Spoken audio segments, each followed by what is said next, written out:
नमस्कार दोस्तों, मैं हूं महेंद्र दोगने, मोटिवेशनल स्पीकर और लाइफ कोच। और इस वीडियो में आज हम बहुत ही इंपॉर्टेंट चीज जानने वाले हैं जिसके बारे में लोगों को थोड़ी थोड़ी जानकारी तो होती है लेकिन एक संपूर्ण जानकारी नहीं होती है और इस वजह से वो लोग इन्वेस्टमेंट क्यों करना है इसकी अहमियत को ही नहीं समझ पाते हैं। तो आज का जो टॉपिक है वो बहुत इंपॉर्टेंट है। इस टॉपिक को ध्यान से समझिएगा कि आप जहां पर भी निवेश करते हैं, कहीं पर भी देखिए, लाइफ में ना अलग अलग मोड़ आते हैं और अलग अलग मोड़ों पर आप क्या करते हैं, अलग अलग जगहों पर निवेश करते हैं। जैसे आप अपना समय निवेश करते हैं, कभी कभी आप अपनी स्किल्स को कहीं निवेश करते हैं, कभी कभी आप अपने पैसे को निवेश करते हैं। तो आज जो मोस्टली हम बात करने वाले हैं वो पैसों के निवेश को लेकर बातचीत करने वाले हैं कि आपको पैसों को निवेश क्यों करना चाहिए, और उसमें बहुत थोड़ा डीप में जाएंगे और चीजों को समझेंगे, अलग अलग उसके व्यूज हैं उसको समझने की कोशिश करते हैं। तो चलिए इस वीडियो को शुरू करते हैं और सबसे पहले जानते हैं कि आपको निवेश क्यों करना चाहिए। देखिए, समझिएगा कि आपको निवेश जो है सबसे पहले करना है क्योंकि इन्फ्लेशन बहुत ज्यादा आपको दिक्कत देता है। देखिए, इन्फ्लेशन क्या है उसको सबसे पहले समझना पड़ेगा, नहीं तो आपको समझ में नहीं आएगा कि आपको निवेश क्यों करना है। कई लोग क्या करते हैं, पैसे कमाते रहते हैं और उसको खर्च कर देते हैं, कमाते हैं खर्च कर देते हैं, ना तो सेव करते हैं और ना ही इन्वेस्ट करते हैं। तो जब तक सेविंग नहीं होगी जब तक इन्वेस्टमेंट तो होगा ही नहीं। लेकिन इन चीजों को समझने से पहले आपको समझना पड़ेगा कि ये इन्फ्लेशन आपके पैसों के साथ क्या करता है। देखिए, इन्फ्लेशन क्या होता है, इसको बोलते हैं महंगाई। क्या होता है, किसी भी देश में वस्तुओं और सेवाओं की कीमतों में बढ़ोतरी को मुद्रास्फीति या महंगाई कहते हैं। सबसे पहले यह समझना कि समय के साथ में क्या होता है, वस्तुओं की कीमतें या सेवाओं की कीमतें बढ़ती है। जैसे पहले जब आपके पिताजी या माताजी या कोई भी व्यक्ति जो भी आज काम कर रहे हैं, उनका काम करने के लिए उनको जो पैसा मिलता था, आज उतना ही पैसा नहीं मिलता है, आज ज्यादा पैसा मिलता है। मतलब क्या हो गया, उनकी वस्तुओं या जो भी सेवाएं दे रहे थे उसकी क्या हो गई, वैल्यू बढ़ गई, लेकिन जो पैसे थे उसकी इज्जत क्या हो गई, कम हो गई। तो समझिएगा यहां पर क्या होता है कि एक जटिल मुद्रा है। देखो, मुद्रास्फीति होने पर क्या होता है, पैसे की वैल्यू कम हो जाती है, पहले की तुलना में चीजें कम खरीदी जा सकती है। ये इंपॉर्टेंट लाइन है, पैसे की जो वैल्यू है वो जब मुद्रास्फीति बढ़ती है तो कम हो जाती है। अब क्या मुद्रास्फीति बढ़ने से रोका जा सकता है? बिल्कुल भी नहीं, रोकना भी नहीं चाहिए, क्योंकि एक हेल्दी वे में यदि महंगाई बढ़ रही है तो वो बहुत अच्छी होती है, उसमें कोई बुराई नहीं है। लेकिन यदि उस पर कंट्रोल नहीं है सरकार का या फिर देश का कंट्रोल नहीं है तो फिर दिक्कत हो सकती है, जैसे कई सारी कंट्रीज के साथ दिक्कत हुई है। तो समझिएगा कि इंडिया की इन्फ्लेशन रेट क्या है। 1960 से लेकर 2023 तक यदि एवरेज समझिएगा, ये हर साल ऊपर नीचे होती रहती है, 4% 5%, तो कभी बहुत बढ़ भी गई थी किसी साल में बहुत कम भी हो गई थी। तो एवरेज यदि देखा जाए तो वो लगभग 7.37% के समथिंग एवरेज जो है इन्फ्लेशन रेट निकल कर आया है। मतलब क्या हो रहा है कि हर साल महंगाई जो है वो 7.37% की दर से बढ़ रही है। इस बात को आपको समझना है और आपके पैसे की वैल्यू कम हो रही है। अब इसके बहुत सारे कैसे नापते हैं, क्या होता है, उस उतनी डेप्थ में मैं नहीं जा रहा हूं, लेकिन सिंपल सी आपको एक चीज, एक एग्जांपल देके बता रहा हूं कि 2001, देखो अभी 2025 चल रहा है, 2001 में यदि आपके पास 1 लाख रुपए था, है ना, और 7.37 की दर से यदि हर साल इन्फ्लेशन रहा, एवरेज बता रहा हूं मैं, यदि एवरेज इतना इन्फ्लेशन रहा तो 25 साल के बाद आपके जो 1 लाख है उसकी वैल्यू, यदि आप उस 1 लाख को यदि वैसा का वैसा ही रहने देते तो उस 1 लाख की जो वैल्यू है वो आज 20,000 रुपए रह जाएगी। इस बात को समझिएगा। तो इसका मतलब क्या है कि वो पैसे 1 लाख से घट के 20,000 दिखने लगेंगे, ऐसा नहीं है। इसका मतलब यह है कि जो चीज पहले आप 1 लाख में खरीद पा रहे थे उतने की चीज वो 20,000 ही हो जाएंगे। इसका मतलब यह है कि पहले आप 1 लाख में जितनी वस्तु खरीद पाते, यदि उसी वस्तु को आज खरीदने जाएंगे तो वो 1 लाख जो है वो 20,000 हो जाएंगे। आपको 80,000 अपनी तरफ से एक्स्ट्रा मिलाना पड़ेगा उस चीज को खरीदने के लिए। मतलब आपके जो पैसे है उसकी इज्जत घट गई है। मान लीजिए पहले घी जो है वो 50 रुपए किलो में या 25 रुपए किलो में या 100 रुपए किलो में आ रहा था, आज 600 800 1200 1500 रुपए किलो में आ रहा है। तो क्या हुआ यहां पर कि पैसे की इज्जत घट गई, उस घी की वैल्यू बढ़ गई है। इसी को कहते हैं कि भैया ये मुद्रास्फीति है, ये महंगाई है, और ये जैसे जैसे बढ़ेगी तो आपके पैसों की वैल्यू जो है वो कम होगी। अब इन्वेस्ट करना क्यों जरूरी है?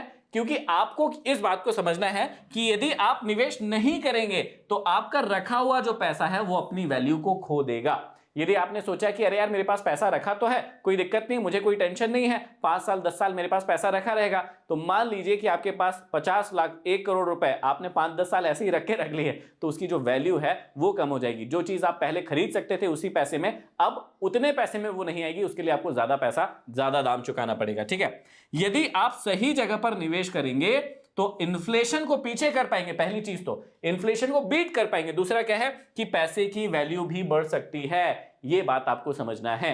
यदि लगभग 6-7% आपने अपने इन्वेस्टमेंट पे रिटर्न पाया तो इसका मतलब आप इन्फ्लेशन को ठीक ठाक तरीके से बीट कर पा रहे हो। उसमें भी बहुत सारी चीजें हैं, अब उसकी डेप्थ में जाएंगे जब बात करेंगे। लेकिन इंपॉर्टेंट चीज यह है कि यदि आपको ठीक ठाक रिटर्न मिलता है, 12 से 15% रिटर्न मिलता है, तो इन्फ्लेशन को तो आप बीट कर ही पा रहे हैं और साथ ही साथ आप अपनी कैपिटल को भी ग्रो कर रहे हैं। तो पहली चीज, आपको क्यों निवेश करना है? ताकि आपको पता चले कि आप इन्फ्लेशन को बीट कर पा रहे हैं, इस बात का आपको ध्यान रखना है। अब क्या आपका पैसा सेविंग खाते में रहता है तो बीट कर पाते हैं आप? वहां पर कितने परसेंट की रेट से आपको ये इंटरेस्ट मिलता है? 4%, 5%, 6%, 7% एफडी में। क्या उससे इन्फ्लेशन बीट हो रहा है? नहीं हो रहा है भैया। वहां तक तो आप नॉर्मली जो कमाते हैं वो सारा का सारा इन्फ्लेशन, ये जो महंगाई है उसी में चला जाता है। तो इस बात को समझना है आपको। तो पहला क्या हो गया कि आपको इन्फ्लेशन को बीट करना है, इसलिए आपको इन्वेस्टमेंट करना है, निवेश करना है। दूसरी चीज देखो, सेविंग हो जाती है यदि आप निवेश करना जानते हैं। तो जब भी आप अपने पैसे को कमाते हैं तो 3 जगह मेनली लगाते हैं। अब जो व्यक्ति समझदार नहीं होता है वो क्या करता है अपने पैसों के साथ? देखो 3 चीजें होती है। पहली होती है नीड, आवश्यकता, कि भैया मुझे स्कूल की फीस भरना ही पड़ेगा, मुझे गैस की टंकी लाना ही पड़ेगा, है ना, मुझे मोबाइल में रिचार्ज कराना ही पड़ेगा, ये है नीड। वांट मतलब कि अरे यार मुझे मूवी देखने जाना है, वहां पे पॉपकॉर्न खाना है ना, तो मूवी देखना और पॉपकॉर्न खाना ये वांट होगी, है ना। मुझे तो एक बड़ी ही कार चाहिए, छोटी वाली से काम नहीं चल रहा, तो ये वांट हो गई। ठीक है, और एक होता है सेविंग। तो आप अपनी इनकम को मेनली 3 भागों में बांटते हैं। पहला क्या करते हैं आप? अपनी नीड पर खर्चा करते हैं, जो कंपलसरी खर्चा होता है। दूसरा आप अपने वांट पर खर्चा करते हैं और तीसरा आप बचाते हैं। सबसे इंपॉर्टेंट पार्ट यदि आप मुझसे पूछें इन तीनों में क्या है, तो वो है आपकी सेविंग, जो कि आपके इन्वेस्टमेंट में काम आएगी। देखो किसी भी जगह पर यदि आपको इन्वेस्टमेंट करना है तो सबसे जरूरी चीज क्या है? यदि आप सेविंग ही नहीं कर पाएंगे तो इन्वेस्टमेंट कहां से करेंगे? तो दूसरी चीज क्या होती है? निवेश करने की यदि आपके अंदर माइंडसेट बना तो आप पहली बात सेविंग करना सीख जाएंगे। अब मैं ये सिखाता हूं जनरली कि यदि आप अपनी जो भी आपकी सैलरी है उसमें से कम 10 से 15% या 20% बचा लेते हैं तो ये ठीक ठाक माना जाएगा आपके फ्यूचर के लिए। यदि आप उसको म्यूचुअल फंड, इंडेक्स फंड, जहां पर भी निवेश करना चाहे, गोल्ड में, सिल्वर में या प्रॉपर्टी में, कहीं भी निवेश करना चाहे, कहीं भी निवेश कीजिए। लेकिन इससे इंपॉर्टेंट चीज कुछ नहीं है। देखो अर्निंग को हमने 3 भागों में बांटा और सेविंग सबसे महत्वपूर्ण भाग है, ये बात याद रखना है। और निवेश की शुरुआत जो होती है वही सेविंग से होती है। यदि सेविंग ही नहीं है तो निवेश का पार्ट ही नहीं है। तो दूसरी चीज आपकी सेविंग होती है, इससे इसलिए भी आपको निवेश करना चाहिए क्योंकि भविष्य में बड़ी दिक्कतें आती है भैया। जो व्यक्ति सेविंग नहीं करता ना वो दर दर ठोकरे खाते रहता है। आप में से भी कई लोगों ने ऐसी ठोकरे खाई होगी या खा रहे होंगे कि भैया इससे पैसे उधार मांग लो, उससे मांग लो, उससे मांग लो। क्यों मांग रहे हो आज आप? या आपसे कोई मांगने आ जाता है, वो क्यों मांगने आ रहा है? क्योंकि उसने सेविंग पर समय रहते ध्यान नहीं दिया, इसलिए वो आज जीवन में परेशानियां भोग रहा है और इसलिए दर दर की ठोकरें खा रहा है। यदि आपको इस ठोकर से बचना है, दूसरी चीज निवेश क्यों करना है? क्योंकि आपकी सेविंग होती है। तीसरी और सबसे इंपॉर्टेंट चीज है पावर ऑफ कंपाउंडिंग का यहां पर आपको फायदा मिलता है। देखो कंपाउंडिंग क्या होती है? आप सभी ने मैथ्स में 5वीं, 6वीं, 7वीं, 8वीं, 9वीं, 10वीं में कभी ना कभी पढ़ा होगा चक्रवृद्धि ब्याज। इसमें क्या होता है कि यदि आपके पास 1 लाख रुपए आपको साल भर में 10% का मिला तो 1 लाख का 10% 10,000 हो जाएगा। अगले साल जो आपकी कैपिटल कितनी हो जाएगी? 1,10,000। फिर 1,10,000 पर 10% का आपको ब्याज मिला मान लीजिए, तो यहां पर 11,000 मिलता है। 1,10,000 में 1,10,000 में 11,000 जोड़ा, 1,21,000 हो गया। और ऐसे ही ये पैसा जो है वो बढ़ता हुआ रहता है। अब निवेश करने से क्या होगा? यदि आप अच्छी जगह पर निवेश करते हैं तो अच्छी जगह कौन कौन सी हो सकती है? देखो या तो आप प्रॉपर्टी में निवेश करेंगे, या आप गोल्ड या सिल्वर में निवेश करेंगे, या आप स्टॉक मार्केट में निवेश करेंगे।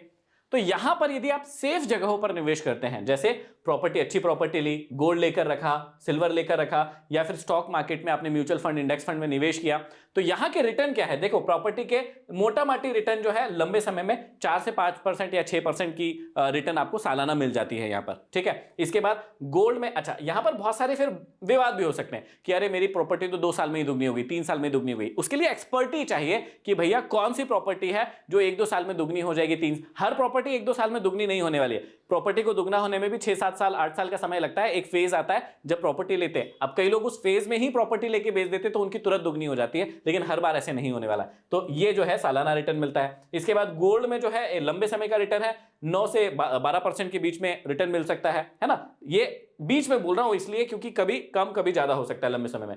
यहां पर सिल्वर में देखेंगे आप 7 से 9% का रिटर्न मिल सकता है। स्टॉक मार्केट में यदि आप देखेंगे 12 से 15% का रिटर्न लंबे समय में आपको मिल सकता है। तो यहां पर क्या होगा, ये जो पावर ऑफ कंपाउंडिंग है कि 1 लाख का पहले 10,000 तो 10,000 हुआ, फिर ये 11,000 बढ़ा, फिर ये 21,000 बढ़ गया।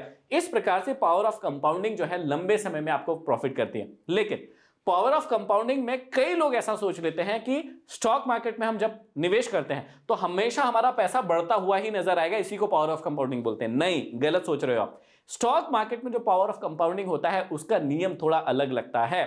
वहां पर मार्केट में क्या होता है, आप कम पर खरीदते हैं, ज्यादा पर खरीदते हैं, कम पर खरीदते हैं, एक क्वांटिटी आपके पास आती है और लंबे समय में जब मार्केट ग्रोथ करता है तो उस पर जो ग्रोथ मिलती है उसको पावर ऑफ कंपाउंडिंग कहते हैं। ना कि वहां पर ये जो पावर ऑफ कंपाउंडिंग वाला फॉर्मूला लगता है, कंपाउंडिंग का जो मैथ्स वाला फॉर्मूला लगता है, वैसे कंपाउंडिंग नहीं होती है। इस बात को भी समझिएगा। कई लोगों को क्या लगता है, मैंने इंडेक्स फंड या म्यूचुअल फंड में निवेश किया ना, किसी ने समझाया था कि पावर ऑफ कंपाउंडिंग कम करेगी, तो वो सोचते हैं हर साल उनका पैसा उनको बढ़ता हुआ ही नजर आएगा। नहीं नहीं नहीं, ऐसा नहीं होता है। थोड़ा दिमाग को ना, जो जाले लगे हुए उसको साफ करो, जो जंग लग गई उसको साफ करो। यहां पर क्या होता है, सिंपल, मार्केट ऊपर जाता है, आप निवेश करते हैं, नीचे जाता है, फिर से निवेश करते हैं, ऊपर जाता है, फिर निवेश करते हैं, नीचे जाता है, फिर निवेश करते हैं, कभी बहुत नीचे चले जाता है, फिर भी आप निवेश करते हैं। तो यहां पर क्या हो रहा है, हर जगह पर आपकी क्वांटिटी बाय हो रही है और फिर मार्केट एक लंबी सी रेस लगाता है। इस लंबी सी रेस में यहां पर जितना भी आपने निवेश किया था, ये लंबी रेस में आपका पैसा बढ़ता है। इसी को पावर ऑफ कंपाउंडिंग कहते हैं, जहां पर आप सतत निवेश करते हैं। तो ये बात समझना है। तीसरी चीज, पावर ऑफ कंपाउंडिंग का आपको फायदा मिलता है। चौथी चीज जो सबसे इंपॉर्टेंट है, आपके फाइनेंशियल गोल पूरा होते हैं निवेश करने से, इसलिए भी निवेश करना चाहिए। किसी का मन होता है कि भैया मुझे इतने सालों में एक घर बनाना है या घर खरीदना है, किसी को लगता है मुझे अच्छी बाइक चाहिए, किसी को लगता है मुझे अच्छी कार चाहिए, कोई अपने ट्रैवलिंग पर खर्चा करना चाहता है, कोई बच्चों के एजुकेशन पर खर्चा करना चाहता है। तो यदि आप निवेश करते हैं तो निवेश में प्लान्स भी होते हैं कि यार भैया मैं इस टारगेट को ध्यान में रख के निवेश कर रहा हूं, और यदि इतना रिटर्न अभी तक मार्केट ने दिया है, अभी तक गोल्ड ने दिया है, अभी तक सिल्वर या प्रॉपर्टी ने दिया है, तो इतने साल में ये मेरा टारगेट अचीव हो जाएगा और उसके अकॉर्डिंग मैं इस टारगेट को अचीव कर सकता हूं। तो आपके जो फाइनेंशियल गोल हैं उसको भी आप पूरा कर सकते हैं। और सबसे इंपॉर्टेंट चीज क्या होती है कि आपको फाइनेंशियल फ्रीडम में भी मदद मिलेगी। ये फाइनेंशियल फ्रीडम क्या है भैया, इस बात को समझिएगा।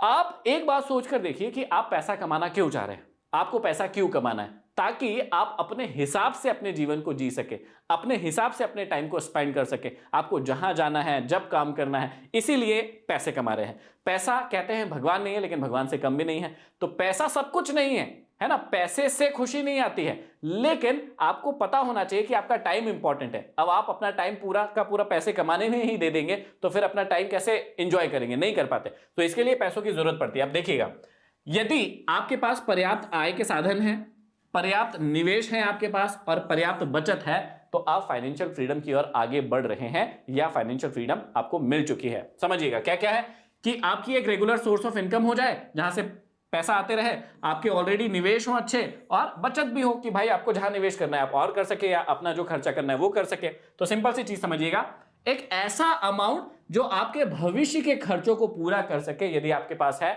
आप फाइनेंशियली फ्री हो सकते हैं।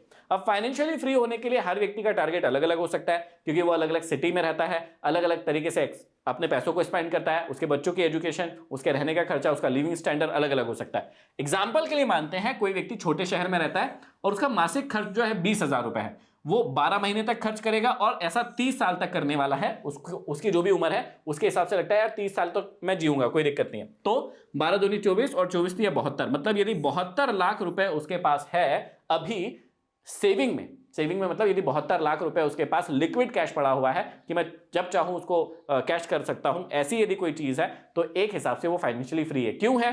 क्योंकि भैया यहां पर 20,000 रुपए हर महीने खर्चा करने की उसके पास आजादी है। अब कई बच्चे बोलेंगे भैया आज जो चीज 20,000 में आ रही है भविष्य में थोड़ी ना आएगी, भविष्य में तो महंगाई बढ़ेगी। बिल्कुल बढ़ेगी। तो ये 72 लाख क्या हम फ्री रहने देंगे? क्या नहीं रहने देंगे, इसको सेफ जगह पर निवेश करके इससे भी तो रिटर्न निकालेंगे ना। तो यहां पर जो रिटर्न मिलेगा, इसकी जो महंगाई बढ़ेगी वो वहां पर एवरेज हो जाएगी, कोई दिक्कत वाली बात नहीं है। इस प्रकार से भी सोचना चाहिए। अगली बात, यदि किसी का खर्च जो है सेकंड एग्जांपल लेते हैं, महीने का उसको लग रहा है यार 50,000 रुपए महीना है, मैं बड़ी सिटी में रहता हूं, 50,000 रुपए महीना मेरा खर्च होता है, ठीक है भैया, 12 महीना 30 साल, तो यहां पर 1,80,00,000 रुपए के करीबन उसका फाइनेंशियल फ्रीडम का अमाउंट आया कि 1,80,00,000 है तो वो हर महीने 50,000 खर्च कर सकता है। फिर से वही बात कि आप कहेंगे सर आज तो 50,000 खर्च हो रहा है, लेकिन आज से 10 साल के बाद या 20 साल के बाद 50,000 में तो काम नहीं चलने वाला, बिल्कुल नहीं चलने वाला, हमें पता है।